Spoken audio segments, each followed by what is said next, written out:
Hai guys, welcome back to my YouTube channel. Yeay. Oke guys, jadi hari ini aku lagi siap-siap mau berangkat kerja. Dan ini aku sudah pakaian lengkap APD ini dari atas ke bawah ini guys. Sebenarnya ini aku sudah lagi siap-siap. Nah, ini sudah ada tas aku. Kemudian ini ada buku bahasa Mandarin, tapi di sini ada bahasa Indonesianya. Jadi buku kamus bahasa Mandarin ini aku mau bawain ke Cece aku, karena kemarin dia tuh lagi berusaha untuk belajar bahasa Indonesia guys. Nah kebetulan dia kan tidak terlalu fasih dalam bahasa Indonesia, jadi saya mau kasih pinjam buku ini ke dia biar dia bisa belajar bahasa Indonesia guys, gitu. Biar dia kalau bicara dengan kami orang Indonesia itu gampang, tidak perlu translate lagi, sekiranya kan ada basic dasar-dasarnya sedikit yang dia tahu mengenai bahasa Indonesia gitu guys. Oke guys, daripada lama-lama, ini kan saya sudah rapi, sudah siap, sudah pakai baju APD. Oh yo, for your information guys, ini kami harus berpakaian APD lengkap seperti ini karena aturan di perusahaan itu harus seperti ini pakaiannya. Karena kalau kita tidak pakai APD lengkap, nanti kita akan kena sanksi atau kita akan di SP, paling itu SP1. Kalau itu surat peringatan pertama ya, itu urusan perusahaan lah tuh.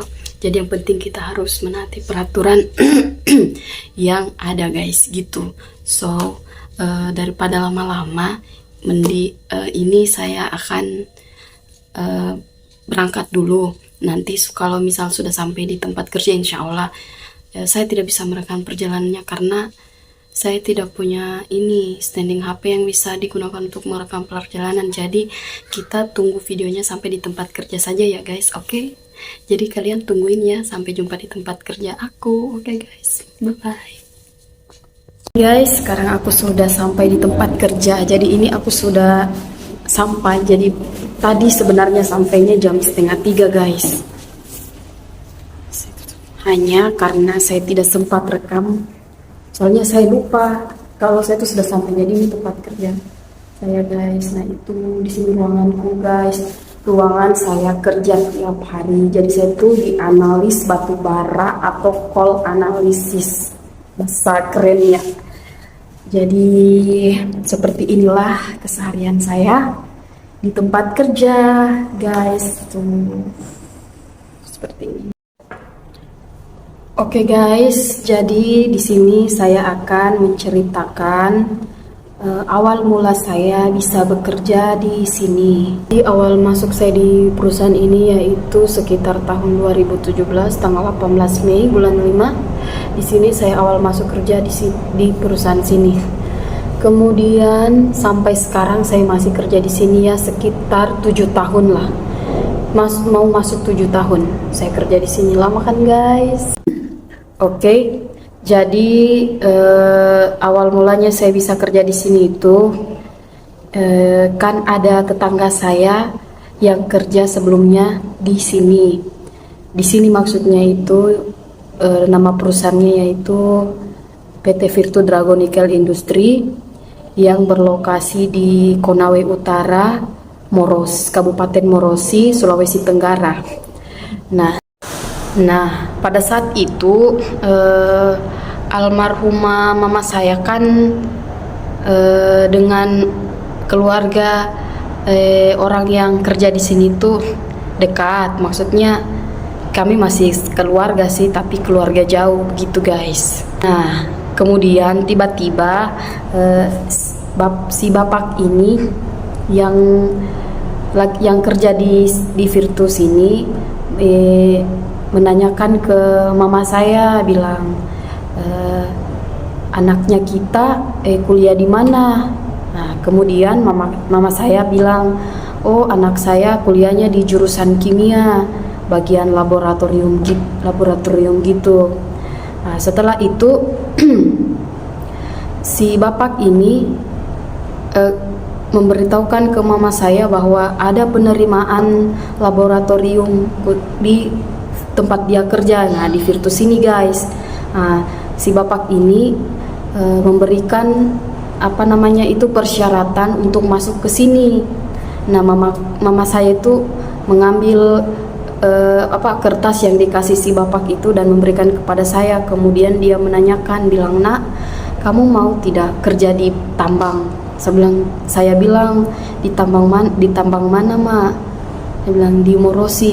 "Morosi itu bagian mana, Mak?" Kan saya jujur tidak pernah keluar rumah dari zaman SD sampai SMA. Nah, terkecuali saya itu keluar dulu, Pak. Saya itu bisa keluar,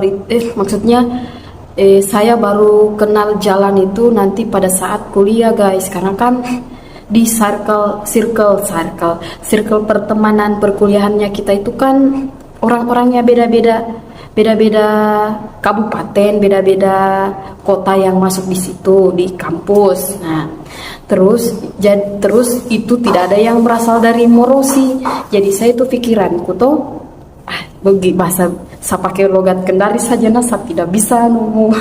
Jadi saya itu pikiranku tuh, saya kira saya itu Morosi kayak di Bau-Bau atau di Bombana begitu, guys. Nah, ternyata itu Morosi tuh di sini Cipale, masih dekat dengan Kendari, tapi dia berbatasan gerbang. Kalau orang Kendari tahulah, tapi kalau untuk orang luar mungkin lain kali kalian akan jalan-jalan ke sini. Begitu. Nah, habis setelah itu toh saya ikuti nih, saya penuhi itu persyaratan yang tadi nih si bapak yang udah kasih ke mamaku. Saya ikuti itu semua persyaratannya, mulai dari KTP, KK, SKCK, semuanya, pokoknya persyaratan kalau mau masuk kerja. Saya ikuti semuanya, saya pergi urus sama-sama temanku. Setelah saya urus semua, saya bawa ke sini, ke Morosi, ke Virtu. Astaga, lucu sekali ini ceritanya. Awalnya saya mau pergi melamar kerja di sini, nah. Jadi itu ceritanya kan saya tidak tahu bawa motor, guys. Jadi itu saya sewa terus ojek. Itu pun omku yang saya sewa buat antar saya pergi bawa lamaranku ke sini. Baru itu jalanan, subhanallah. Kalau mau dibilang, saya tidak bisa kayaknya kasih kata-kata karena hutan, tapi ada perusahaan di tengah hutan. Bagaimana dia menjelaskannya itu? Nah, saya pergi bawa itu jalanannya sudah berlobang-lobang, hutan kiri kanan, tidak ada rumah. Jadi saya pikir saya itu, di mana ini, perusahaan mana ini, kenapa banyak hutan, tidak ada kayak rumah-rumah begitu. Nah, akhirnya saya sampai pas saya sampai ternyata besar sekali perusahaannya dan akses jalannya itu yang bikin di Septian. Akses jalannya itu, guys, yang bikin kita itu menderita itu hari karena belum bagus, belum dibeton, belum di aspal kayak sekarang ini. Pokoknya dulu itu kita awal saya masuk di sini kayaknya kalau bisa dibilang kita kayaknya yang semacam apa namanya itu merintis gitu ya. Kalau awal mula kita masuk kerja kayak kita perintisnya di sini, guys. Bayangkan itu saking saking tidak tidak worth it-nya itu dengan apa yang kita pikirkan.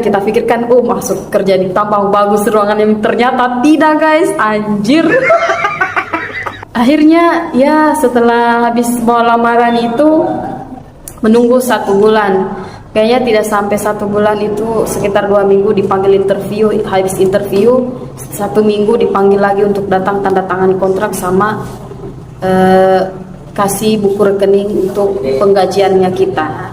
Mulai dari saat itu kita sudah mulai bekerja seperti biasanya. Nah, gaji awal mula kami kerja di sini pertama kita gajian kayaknya 700.000 kan belum full time itu hari, belum sampai 1 bulan kita kerja. Jadi gaji pertamanya kita itu selama berapa hari itu 700.000 lebih. Nah, nanti setelah 1 bulan itu masuk gaji 24 kalau saya tidak salah, sampai seterusnya. Tapi kan setiap hari UMR naik terus. Nah, jadi kami di sini hanya menunggu kenaikan UMR, guys. Kalau kenaikan gaji perusahaan itu kayaknya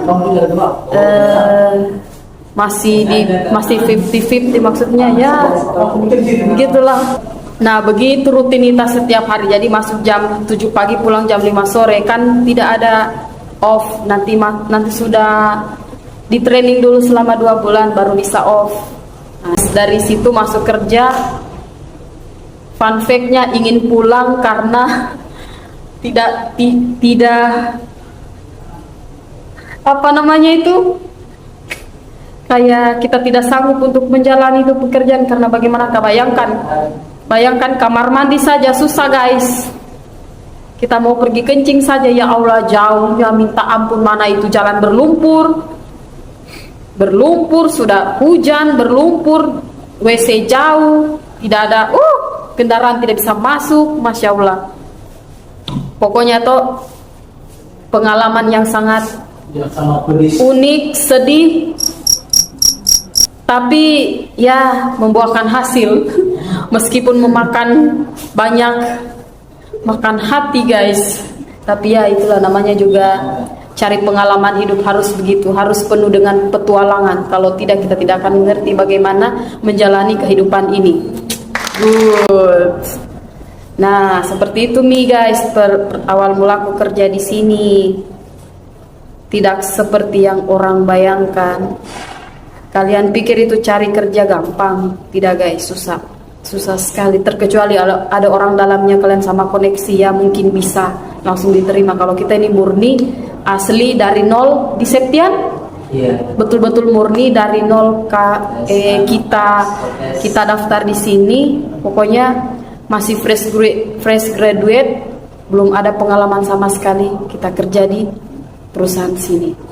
Sebenarnya di sini masih banyak hal-hal yang ingin saya ceritakan, akan tetapi karena keterbatasan waktu dan saya juga harus bekerja, karena di tempat kami bekerja di sini itu dilarang main handphone.